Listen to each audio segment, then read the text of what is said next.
28, 2026, inilunsad ng United States at Israel ang malawakang airstrike laban sa Iran na tinawag na Operation Epic Fury at Roaring Lion.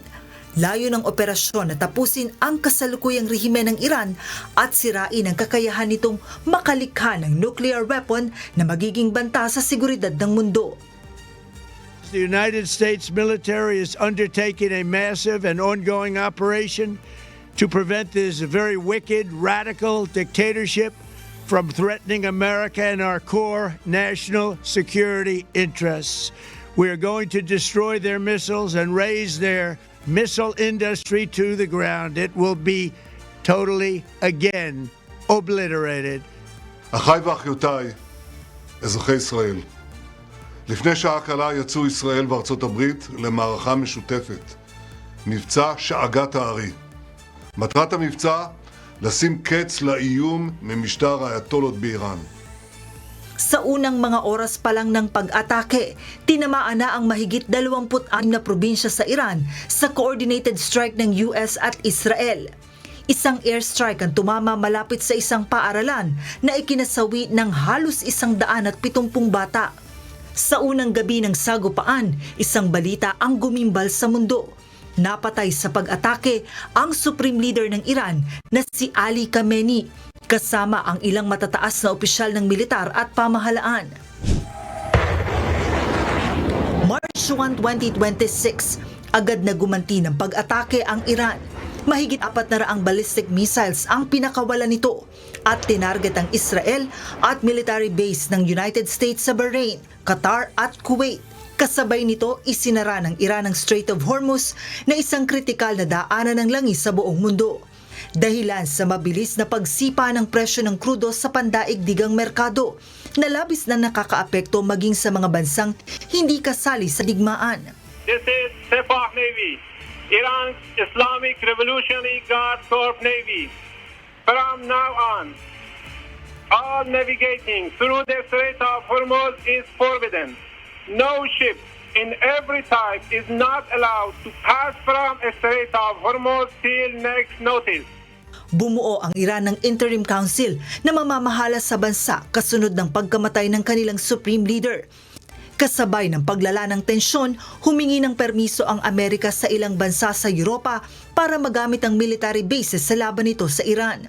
Agad itong tinanggihan ng Spain habang pumayag naman ng United Kingdom bagamat iginiit na hindi sila sasali sa anumang opensiba laban sa anumang bansa. March 3, 2026, lalo pang umigting ang opensiba mula sa magkabilang panig. Sunod-sunod na drone attack ang naranasan sa iba't ibang bahagi ng Gulf region. Sa UAE, bagamat nai-intercept ang mga missile mula sa Iran, bumabagsak pa rin ang mga projectile na pinagmumulan ng sunog at nagiging banta sa buhay maging ng mga sibilyan. Sa Dubai, ilang ulit na tinamaan ng drone ang mga pasilidad ng Estados Unidos, kabilang ang US Consulate sa Al-Sif. Tinarget din ng Iran ang US Embassy sa Riyadh na nagresulta sa pagpapalikas ng mga Amerikano sa rehiyon. At the Department of State, our number one priority is the safety and the security of American citizens everywhere in the world.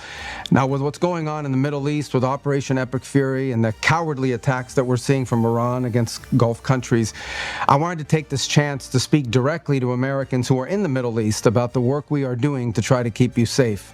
March 6, 2026, sa pambihirang pagkakataon humingi ng tawad si Iranian President Masoud Pezeshkian sa mga karatig bansa nito na nadadamay sa digmaan. Ayon sa Pangulo, hindi nila aatakihin ang anumang bansa sa Middle East kung hindi ito pagmumulan ng anumang opensiba laban sa Iran. من اینجا لازم از کشورهای همسایه که مورد حمله قرار گرفتن از طرف ایران از طرف خودم عذرخواهی کنم.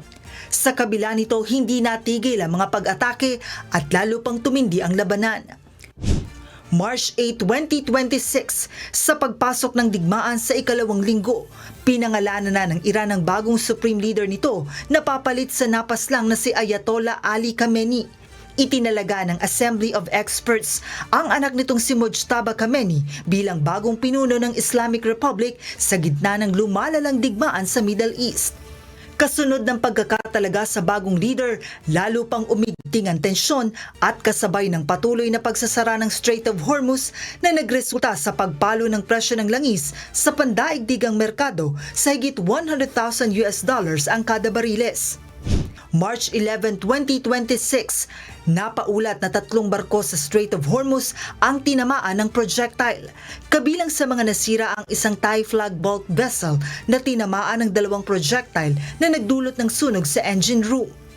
2 pang barko kabilang ang isang Japan flag container ship at isang Marshall Island flag bulk carrier ang nagtamuri ng pinsala. March 12, 2026, sa unang pagkakataon, naglabas ng pahayag ang bagong Supreme Leader ng Iran na si Mojtaba Khamenei kung saan nagbanta ito na sisirain ang lahat ng US military bases at assets sa buong Gulf region. Nagbabala rin ito ng patuloy na pagsasara ng Strait of Hormuz na anyay magiging kabayaran sa walang tigil na pag-atake sa kanila. Sa kabila ng banta, nananatiling kumpiyansa ang US at Israel na kaya nilang talunin ang Iran. Pretty much at the end of the line. Doesn't mean we're going to end it immediately, but they've got no Navy, they've got no Air Force, they've got no anti-air traffic, anything. They have no systems of control. בשילוב זרועות חסר תקדים בין ישראל וארצות הברית, השגנו הישגים עצומים. הישגים שמשנים את מאזן הכוחות במזרח התיכון וגם מעבר לו. ההישגים הללו מבססים את מעמדה של ישראל כמעצמה חזקה מאי פעם. והשינוי הדרמטי הזה בכוח שלנו מול הכוח של אויבינו הוא המפתח להבטחת קיומנו. March 13, 2026, inatake ng Amerika ang Kharg Island na siyang pinakamalaking pasilidad ng langis sa bansang Iran. Ito ang naging tugon ng Amerika sa bantang pag-atake ng Iran sa mga pasilidad nito sa Middle East. Today will be our heaviest day of kinetic fires across the operating area. CENTCOM continues to attack ballistic missile and drone capabilities so that they are no longer a threat to U.S. forces, our bases, or our partners. March 14, 2026, inanunsyo ng Amerika ang $10 million reward sa kung sino man ang makapagbibigay ng impormasyon kaugnay sa matataas na opisyal ng Iran kabilang ang bagong leader nitong si Mojtaba Khamenei. Nagpapatuloy din ang pag-atake sa mga pasilidad sa gitnang silangan. Kabilang sa mga naapektuhan ng mga pag-atake ang Fujairah Oil Terminal sa UAE kung saan kinakailangang suspindihin ang operasyon dahil sa tinamo nitong pinsala. Nakapagtala rin ng sunog sa Kuwait International Airport, gayon din sa Dubai International Airport dahil sa drone attack na nagresulta sa pagkaantala ng maraming biyahe. Kasabay ng pagtindi ng mga banta, humingi ng tulong si US President Trump sa China, France, Japan, South Korea at UK para magpadala ng kanilang Navy assets at tiyakin ang seguridad sa Strait of Hormuz. March 17, 2026, nagpahayag ng pagkadismaya si Trump kasunod ng pagtanggi ng maraming bansa na magpadala ng barko sa Strait of Hormuz. Maging ang NATO agad ding dumistansya sa usapin at sinabing hindi nila nais na makibahagi sa digmaang hindi sila kasali. And some are countries that we've helped for many, many years. We've protected them from horrible outside sources, protecting them from harm's way. And we have done a great job. And when we want to know, do you have any minesweepers? Well, would rather not get involved, sir. Sa gitna ng banta ng kakulangan sa oil crisis dahil sa tensyon sa Middle East, ilang mga bansa na ang naglabas ng kanilang reserbang langis upang matiyakan sapat na supply at hindi labis na pagtaas ng presyo nito sa merkado. March 18, 2026, binomba ng Israel ang South Pars gas field sa Iran na nagdulot ng pagkaparalisa ng 80% ng enerhiya sa bansa. Napatay din ng Israel ang isa sa pinakamakapangyarihang opisyal ng Iran na si National Security Chief Ali Larijani sa isa sa mga pag-atake nito sa Tehran. הבוקר חיסלנו את עלי לריג'ני. עלי לריג'ני זה הבוס של משמרות המהפכה, שזה חבורת הגנגסטרים שמנהלת בפועל את איראן. אנחנו חיסלנו לצידו גם את מפקד הבסיס, זה העוזרים של הגנגסטרים, שהם מפיצים טרור ברחובות טהרן וערים אחרות של איראן נגד האוכלוסייה. Si Larijani ay ang National Security Chief ng Iran at pinaniniwala ang umaktong pinuno ng rehimen matapos mapatay ang Supreme Leader na si Ayatollah Ali Khamenei. Bukod kay Larijani, kasama sa matataas na opisyal na napatay ng Israel sa mga pag-atake nito, sina Bashid Paramilitary Force Chief Gholam Reza Soleimani at Intelligence Minister na si Ismail Khatib. חוסל הלילה גם שר מודיעין האיראני חטיב שהיה ממונה על מערך הרצח והדיכוי הפנימי של המשטר באיראן ועל קידום איומים חיצוניים מול ישראל ומדינות האזור. Dahil sa sunod-sunod na pag-atake at pagkasawi ng matataas nitong opisyal, nagbabala ang Iran ng matinding paghihiganti. March 19, 2026, pinaulanan ng sunod-sunod na missiles ng Iran ang ilang pasilidad ng langis sa Gulf region. Bukod sa Qatar, tinamaan rin ang Samref Refinery at Jubail Petrochemical Complex sa Saudi Arabia. Kasunod dito, nagbabala si Trump sa Iran na tuluyan niyang sisirain ang South Pars gas field kung hindi titigilan ng Iran ang mga bansa sa Middle East. March 21, 2026, sa pagpasok ng digmaan sa ika-4 nitong linggo, nagbigay ng ultimatum si US President Donald Trump. Ayon kay Trump, bibigyan niya ng 48 oras ang Iran para buksan ang Strait of Hormuz at kung hindi ay tuluyan niyang wawasakin ang power plant at energy facility ng Tehran. Hindi naman ito kinagat ng Iran. Sa halip ay lalo lang nitong pinatindi ang mga pag-atake. Hey Trump, you are fired. You are familiar with this sentence. Thank you for your attention to this matter. The central headquarters of Khatam al-Anbiya. March 22, 2026, bago pa man matapos ang 48-hour deadline, naglabas ng pahayag si Trump na hindi niya itutuloy ang mga pag-atake sa Iran.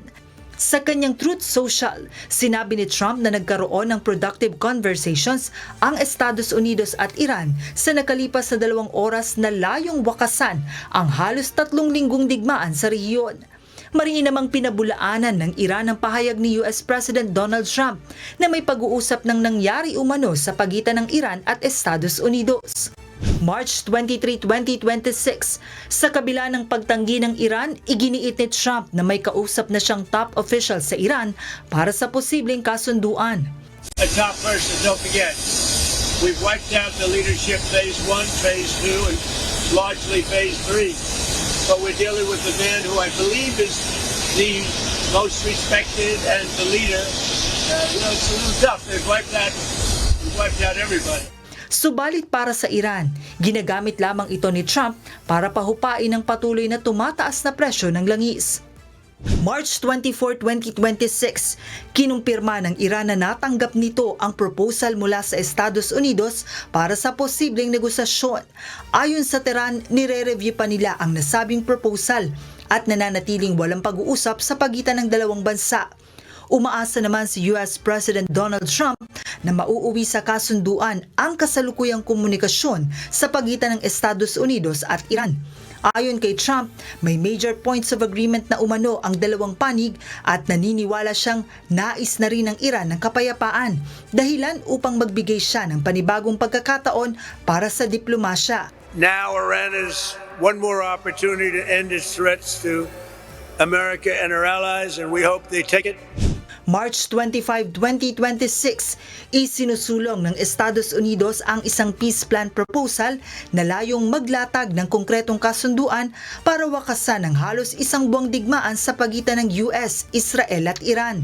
Said, well, number 1, 2, and 3 is they can't have a nuclear weapon, and they're not going to have a nuclear weapon, and we're talking about that. And I don't want to say in advance, but they've agreed they will never have a nuclear weapon. They've agreed to that.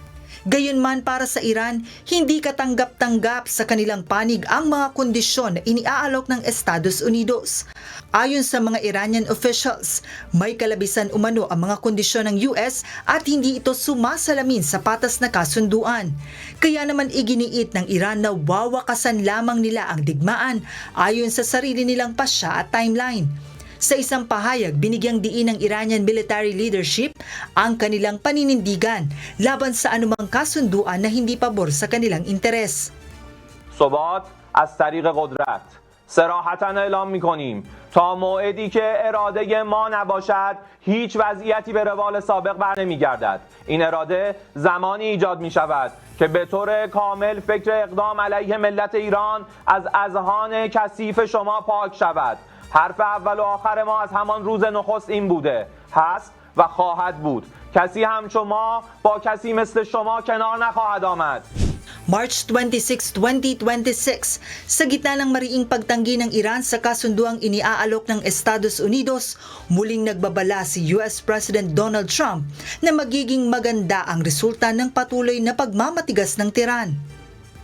They now have the chance, that is Iran, to permanently abandon their nuclear ambitions and to chart a new path forward. We'll see if they want to do it. If they don't, we're their worst nightmare. In the meantime, we'll just keep blowing them away, unimpeded, unstopped. Well, there's not a thing they can do about it. They can't do anything about it. 4 na linggo mula nang mag-umpisa ang digmaan, nananatiling walang katiyakan kung kailan tatagal ang labanan. Sa ngayon, hindi na lamang 3 bansa ang nasasangkot sa digmaan, kundi pati ang buong mundo na umaasa sa matatag na daloy ng enerhiya at kalakal. Dahil sa patuloy na pagharang sa Strait of Hormuz at mga pag-atake sa mga energy facility, naaantala ang global trade at nagiging hindi tiyak ang supply ng langis sa pandaigdigang merkado. Ang resulta, patuloy na pagtaas ng presyo ng langis, pagbagsak ng ekonomiya at pagbigat ng pasanin ng mga mamamayan sa iba't ibang bansa kabilang ang Pilipinas. At habang walang nakikitang agarang solusyon, nananatiling bukas ang posibilidad ng lalo pang paglala ng krisis. Joan Nano, humahataw sa balita ngayon.